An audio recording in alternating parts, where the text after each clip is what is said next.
I've sort of let go of a lot of my frustration and fear because I've realized that we already know exactly what this is. No, don't know a lot of the details, could be wrong about this or that, but big picture, we know exactly what's going on. Spot on. Big picture, we know. You know what's going on. You look at that situation, you know damn well what's going on. You may not feel comfortable speaking out against it, but you know what's going on. Anybody looking at this situation knows what's going on. Now, how they choose to respond to that, whether or not they're going to be complicit, whether they're going to speak out against it, those are two completely different things. But we know what's going on. All you got to do is look at it. Like, we need to stop acting like we need to get more information, do more research. No, it's a genocide happening. And before that, there was a ethnic cleansing that occurred. I saw this list and I'm like, well, first of all, Miss Rachel's on it. That's when they lost me. I was like, what are you guys doing? If Miss Rachel has to come out because she was obviously anti the war in Gaza, anti the genocide, and we've spoken up about it. I mean, there's no doubt in my heart and mind that it's a genocide. People can have other thoughts that they want, and that's fine. If you have your thoughts, that's great. I'm glad that you do. It just seems like that is a wrong thing. There was not a lot of question about it for me. Like, I learned about the history of the land, and then I was like, this is just wrong. There's no reason that these children have to be getting killed, that they're experimenting with different weapons and different tactics on this kind of like, basically this imprisoned group over there. And then when I saw this in Miss Rachel, I was like, what are we doing? Like, what do you need Bert and Ernie to come out and say that it's a genocide? Like, at what point do people not trust what they're seeing anymore? Exactly. I think I'm kind of amazed that's the part that's made me think sometimes like I'm in this weird blender or aquarium. It's like, yep. It's like, should more people speak up? It almost like, why do you feel crazy for speaking up? Like, it just should feel like there's more. But then it's not my place to think that somebody else should feel the same way or should feel okay about sharing stuff. And it gets kind of scary, It definitely gets super scary, Why? I think because, I think you don't really know what's going on. I think that's what it is. And if they would just say, hey, America is a country that's owned by Israel, or that it's always been just this outpost, or it's this LLC of Israel, or it's this, or maybe not even of Israel. It could just be of corporate entities. I'm not really sure exactly. But if they would just tell us, then you can operate from a place of knowing what's going on. But for some reason, there's this weird secretiveness about stuff.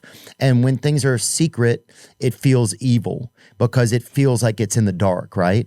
And then when you see, like, we're watching people dying and kids dying, and it's supposed to feel like it's just in with the next reel and the next trend dance or whatever. It's just, it all becomes confusing. And so those are moments where you do have to lock in, just prayer, asking God, what am I supposed to do? Just trusting like the part inside of yourself that you feel like you've developed over time that's honest, I guess, or just trying to trust your heart, I don't know. Does that make any sense even?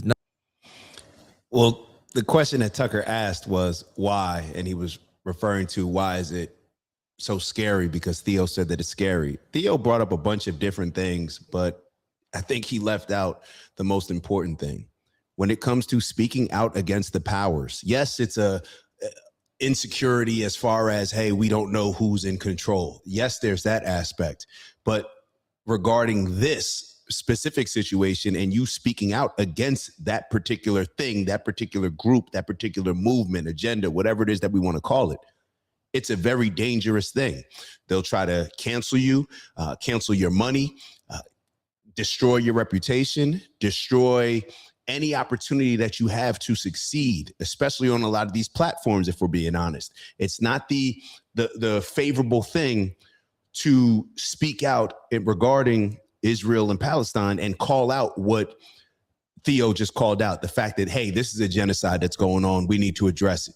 You can think whatever it is that you think, but my opinion on it is that it's a genocide. That's a very dangerous thing to say, because a lot of people, when you look at this type of situation, this is a religious type of situation. This is not us as humans. This is God. Like, these are the chosen people, right? This is something that God promised the people. So whenever you have that religious influence in there, and we're having these conversations, and you're the one calling out what the powers that be have aligned with, the side that the powers that be have aligned with, it's very clear, has been Israel. That's been so we aligned with the group that is committing the genocide. Straightforward. It just is what it is.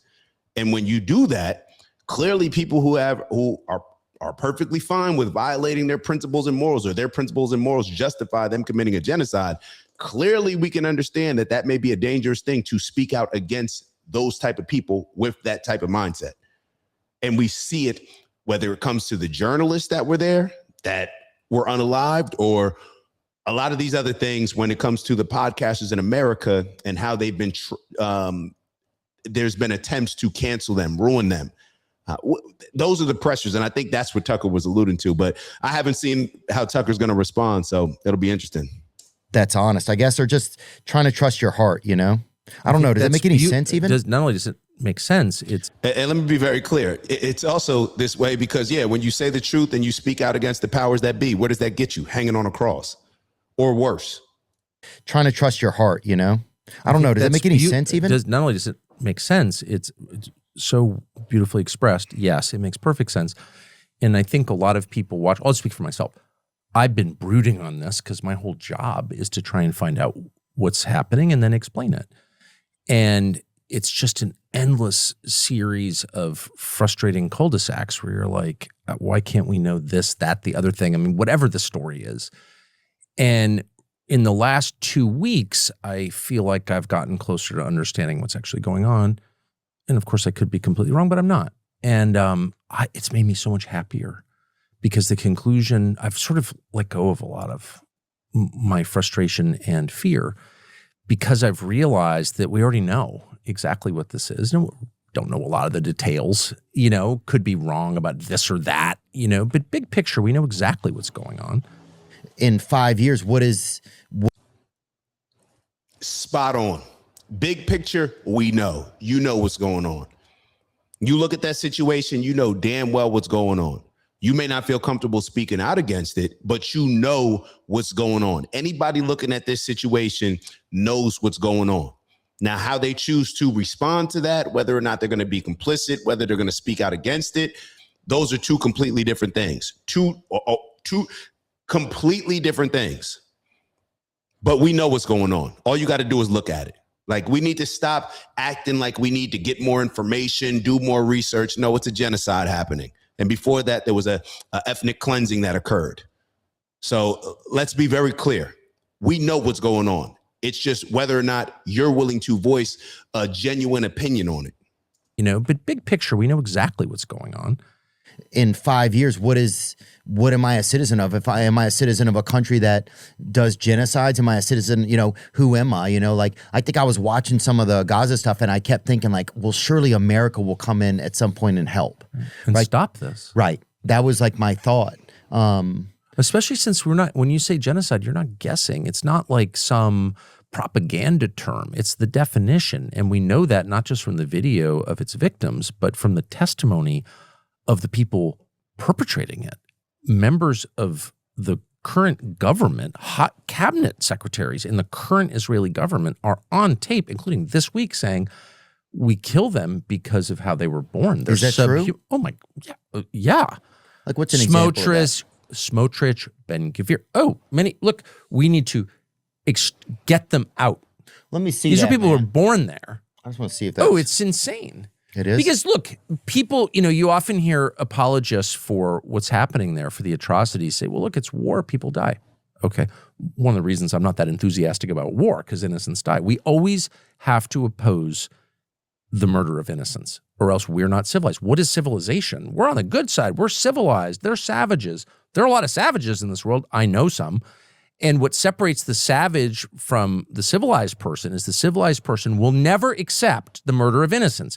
You didn't do anything wrong. We can't kill you. It's that simple. Well, I don't like it if it's unfair. But that's the definition of unfair. You didn't do anything. A child didn't do anything. Yeah. Or an unarmed woman did not deserve to be murdered. And who is Okay, this? so that's I think I've seen this Smotrich. guy in my- That's the finance minister of Israel. אחת גדולה.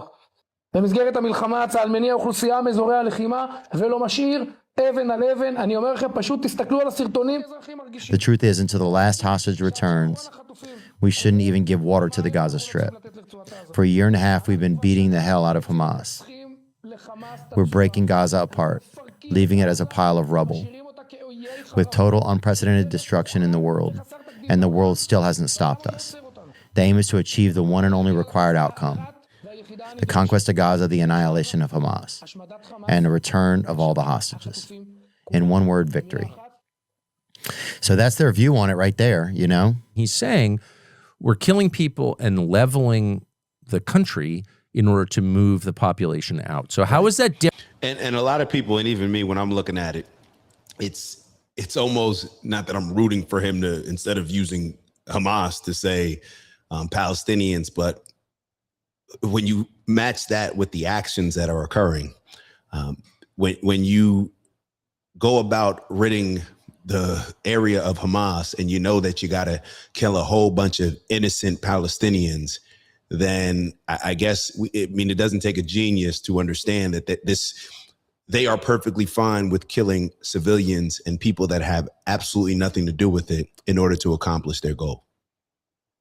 Just is what it is. So Different from saying there's certain people in my capital city I don't want here. I'm going to put them on trains and move them east. There's no difference. People are being killed and expelled from the place where they were born because of their bloodline. Yeah. That, in the world that I grew up in, which is the United States of America, the main lesson, the lesson of World War II, the reason we fought against fascism was we reject that. Yeah, that's the We thing. do not kill people or expel them or put them on trains or put them in internment camps or move them to, quote, third countries, as Smotrich just said, because of how they were born. Yeah. Exactly, because of their... But let's be honest. You got to look at the foundation, the root of the issue. When you establish a country based on removing people who were born there from it, for what reason? How do you justify that? How do you justify giving away somebody else's land to another group of people? And even though it was against the, I forget the commission, it's a war crime. Like, you're not allowed to, just because you win a war against a country, it doesn't give you the right to take their private citizens' land and homes. But that's exactly what happens. So what does that create? You let a child, you let anybody in any relationship, you let people will do what you allow them to get away with. So if we allow them to get away with certain things, it breeds a sense of entitlement. It breeds that chosen one's mindset. bloodline, because we don't accept that because we're Christians. We think that every person was created as an individual and judged as an individual, period. And this to me, we don't believe in this shit. That's the enemy of civilization right there. The Israelis, to be clear, are not the only people who think this way. Plenty of people think this way. But we are better than all of them because we don't think this way. And all of a sudden, you've got people in the United States, current United States government, you've got people in our media class, they're all defending this because they agree with it. And then you see people jumping up and being like, Muslims shouldn't have jobs in the United States. And it's like, or in the US government, it's like, how is that better than saying Jews shouldn't have jobs or Christians or Buddhists? It's all the same. That kind of thinking is genocidal. It leads to the genocide we're watching right now in Gaza and to many other genocides. For the fifth time, it's not just Israel, it does this, okay? But this is what we're fighting against. This is why we're better. Why are It's not the same, and it's never been regarded as the same. And especially when you've been conditioned to grow up the way that we've been conditioned, where we see race, like this critical race theory through everything. We look at certain things, black people included, when it happens to black and brown people, we look at it differently than when it happens to white people. It just is what it is. We are all products of this. This is a cultural way of thinking. And it's being demonstrated right now. Just like Theo said, you would have thought that the United States of America would have jumped in and stopped this. Like, especially, and perhaps you would expect a lot more people who are Israeli and Zionists to recognize, like, hey, this actually seems pretty familiar. Oh, that's right. It was the Holocaust. It happened to us. But that energy and sympathy or empathy doesn't seem to be extended to other people. So do we disagree with the Holocaust, or do from a principle, moral, foundational standpoint, or does it depend on who the Holocaust is happening to? Who's being ethnically cleansed? Who's being sent out of where they grew up and where they have homes and people can just come in and take their stuff. We gotta be real when we have these conversations. No pity. No, I'm not trying to have a pity party, not trying to play victim, not any of those things. It just is what it is. We don't need to question certain things. Certain things are right in front of our face and obvious, and we understand that the indoctrination of how we brought up largely dictates how we see the world right now. Are we better because we have more and better shopping? Or because we have, Mount Shasta and Key West? No. Because we have some moral compass. Exactly. And we're able to also take care of ourselves at the same time, I think. But our moral compass is what? It's based on what's north on our moral compass. We don't kill innocents. That's bullshit, bro. That's whose moral compass? Whose moral compass? See, that is when you adopt these games that have been played and adopt these manipulation tactics to really think that America was founded on Christian principles, Christ-like principles. This goes back to the doctrine of discovery, manifest destiny. The doctrine of discovery, which pretty much said, it said that you can go anywhere, and if they're not believing in the same religion that you believe in, you can conquer their land. You can take their women, whatever that means. We can use our imagination, right? Our country was founded on that. So I don't know what Tucker's referring to as far as, like, in theory, you could say, well, these are the principles that America represents, but not in action, not in behavior. We've either been complicit, done it ourselves, sponsored these things from happening to other people. This has been consistent across the board. We've exploited, extorted across the board, and we continue to colonize, whether it's us getting involved in Nigeria's issues, portraying it as if it's some type of Muslims or terrorists are going around killing people. Then when you actually look into it, you realize, like, oh, shoot, a lot more Muslims have been killed than Christians, but they're just presenting it in a certain way that aligns with their agenda, aligns with whatever is going to make their product easier to sell.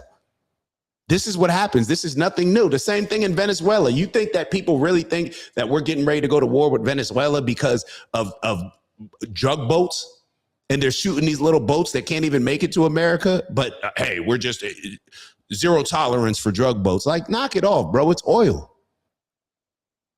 Like this, we don't have to. I'm like I said, this is not a pity party or not playing victim, but just call a spade a spade. It is what it is. We're bullies. This is what we do. So sometimes we tolerate it based on whether or not it's a quote unquote ally of ours or not, or whether or not we can have some type of exploitation that benefits us in financial ways. Like, we understand what's going on. And if we don't, it's because we're choosing to be ignorant. And yes, we have, and we regret it, and we grieve over it because it's wrong. That's our moral compass right there. If you didn't do anything wrong, we don't get to kill you or expel you from your home because you're innocent, because we believe in justice, also called fairness. That's the whole fucking point of this country. And so when I see people argue... See, Tucker's frustration is coming into play because he realizes that, everything that I believed about this country is a lie. Tucker could say all these things. This is what we are about. No, bro. And that's why you're so mad. And this is what Theo's talking about, where it's like, is anybody else going to call this stuff out? Because it was never a we thing. They just sold us on this. They sold us on us getting involved in all these countries' things, or because we're morally superior, whether it's Gaddafi, whether it's across the board. Why are we acting stupid, bro? Just say what your real frustrations are about, that America is not what I thought it was. I was fooled. I was bamboozled. Against that, or calling me a Nazi when they're literally wholesale adopting the Nazi mindset. But then I think, you know what? I'm not mad. This is the state of play in life. It's always been this way. And my job is what? To love the people around me and to tell the truth no matter what. And I think that's freeing. Yeah. Well, I do think once you say, like, if I get to a point where I can just share what I think or what I feel, whether I'm right or wrong. Yes. If I can speak up for my feelings. But then also, if you look at our history, America did that to other people when it started. Yes. And you would think that we'd learn that it was wrong. And that's where we are now. Well, we've acknowledged that it's wrong. I mean, look, you can acknowledge something is wrong without I'm not trying to self-flagellating to the point where you're incapable of like going forward, which is kind that's of the where problem. we are. It's like you can't do it to the point where you're incapable of going forward. Like, oh well, we also this mistake was made not by us. This mistake was made by people in the past or at that time who believed that colonialism was fine and that was a different. People were playing by a different set of rules. But that's the whole point of America is that we have like standards of decency, fairness. I love that you use that word because that is the core of it. It's fairness. With TikTok, right? With social media. What makes like Tucker draw that conclusion, or Theo? Is Tucker living in some sort of bubble that the rest of us are not living in?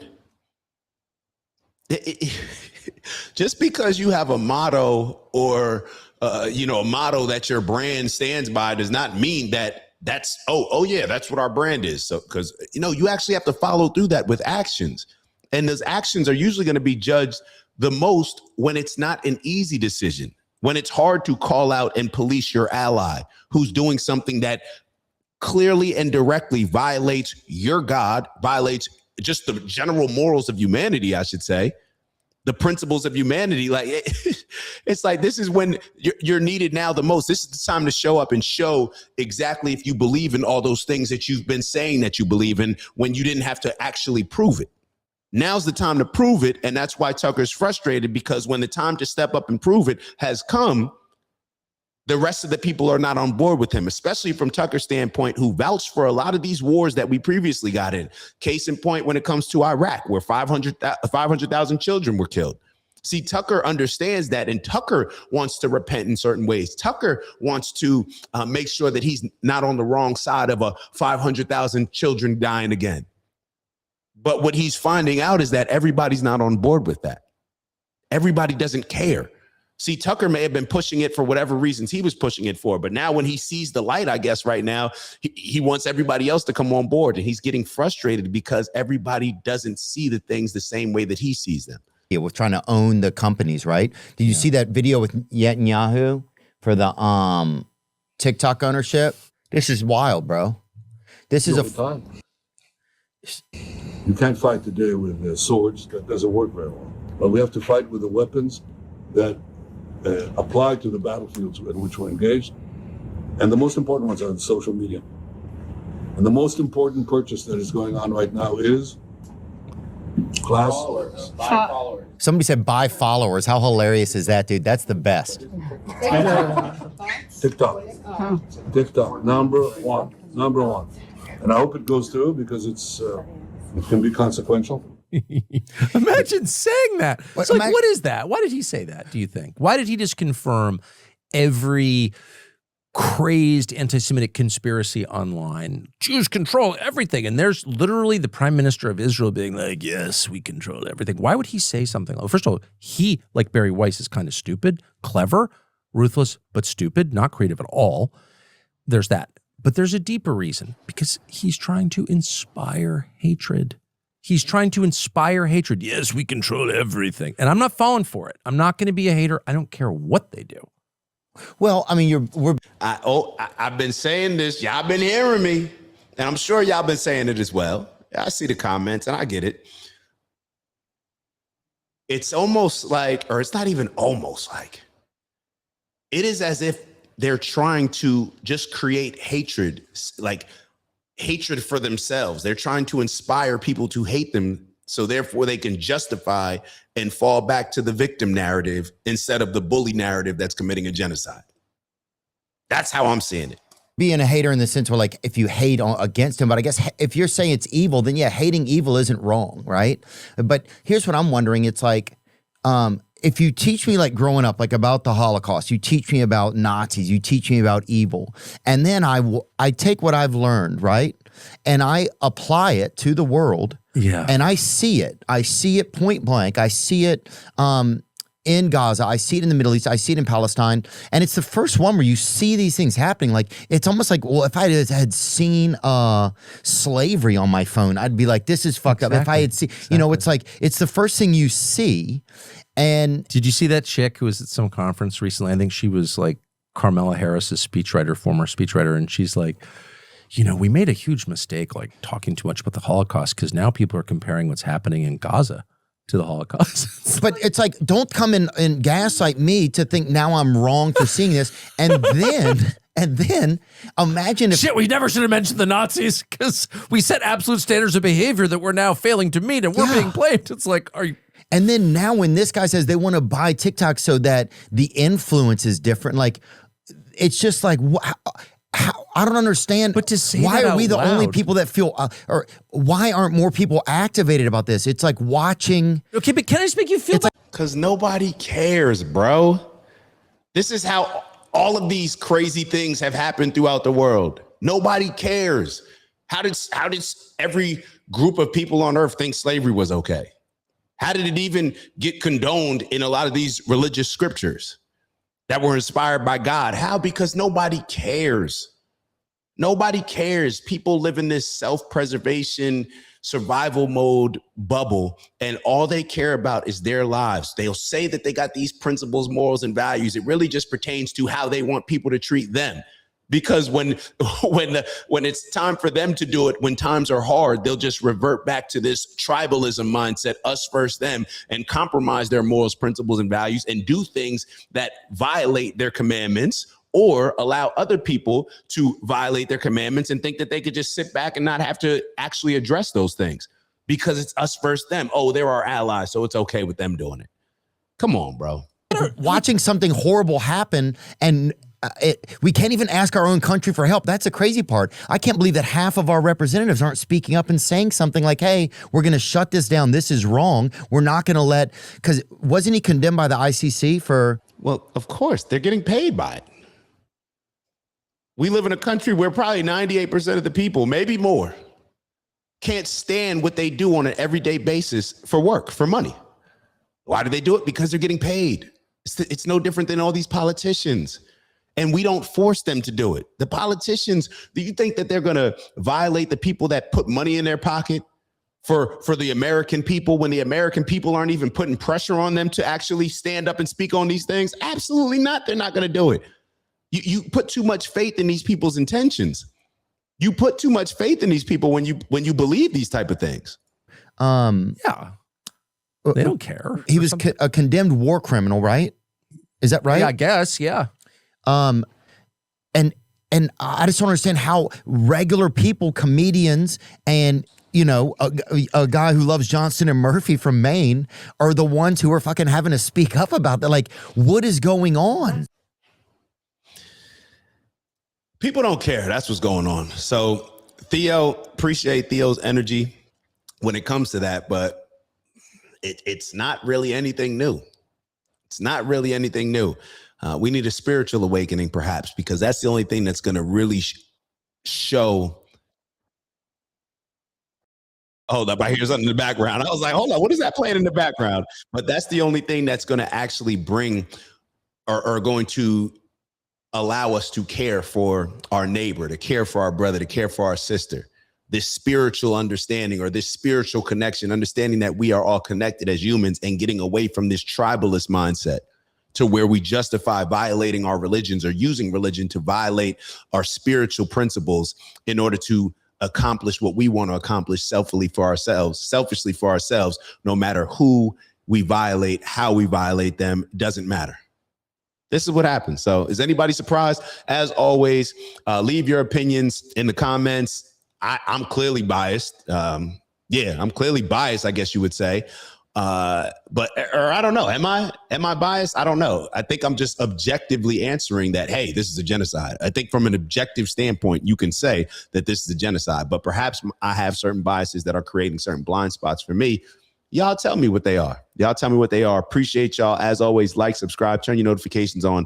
We control the algorithm. We don't let the algorithm control us. And on that note, I shall see y'all soon.